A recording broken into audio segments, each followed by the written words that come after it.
કેન્દ્રીય જળશક્તિ મંત્રી અને ગુજરાત ભાજપ પ્રદેશ અધ્યક્ષ સી આર પાટીલના જન્મદિનને લઈને સુરત નવી સિવિલ હોસ્પિટલને ઈ રિક્ષાનું અર્પણ કરાયું હતું.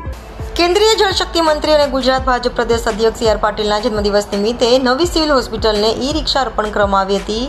સુરત નવી સિવિલ હોસ્પિટલ કેમ્પસ મોટું હોવાથી દર્દીઓને એક બિલ્ડિંગથી બીજી બિલ્ડિંગ સુધી જવા હાલાકી પડતી હોય, જેને લઈ નવી સિવિલ હોસ્પિટલમાં 2 ઈ રિક્ષા અપાતા હવે દર્દીઓને રાહત થશે. હવે ઈ રિક્ષાથી દર્દી સહિત દર્દીના સગા એક બિલ્ડિંગ અને અન્ય બિલ્ડિંગ સુધી સમયસર પહોંચી શકશે.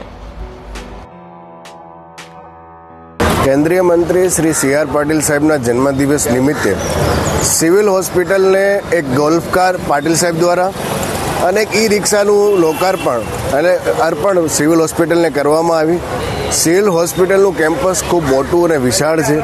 એક કેમ્પસથી બીજા કેમ્પસ સુધી જવા માટે દર્દીના સગા અને હોસ્પિટલના સ્ટાફ માટે ખૂબ મુશ્કેલીઓનો સામનો કરવો પડતો હતો.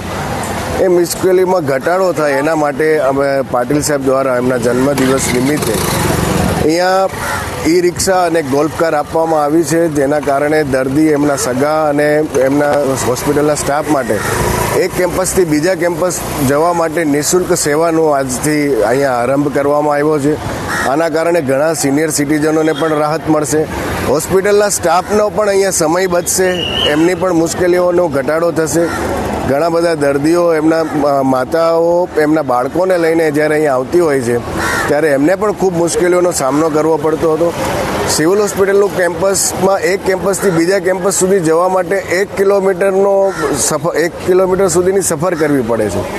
એના કારણે ખૂબ મુશ્કેલીઓનો સામનો કરવો પડતો હતો. પણ હવેથી સિવિલ હોસ્પિટલમાં 1, 2 નહીં પણ 3 ગાડીઓ આજે એક કેમ્પસથી બીજા કેમ્પસ લઈ જવા માટે અહીંયા તૈયાર છે અને એમની સેવા માટે તૈયાર છે.